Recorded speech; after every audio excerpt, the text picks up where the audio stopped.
તો આપણે આજે બનાવશું કટોરી શાક।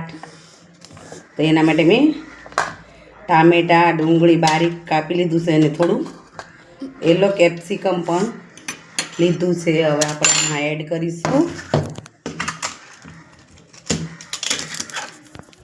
અમૂલ મસ્તી દહીં,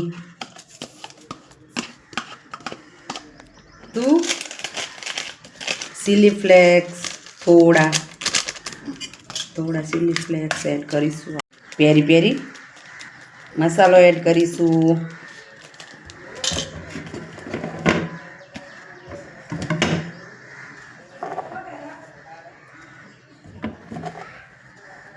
સ્વાદ અનુસાર નમક પણ એડ કરીશું।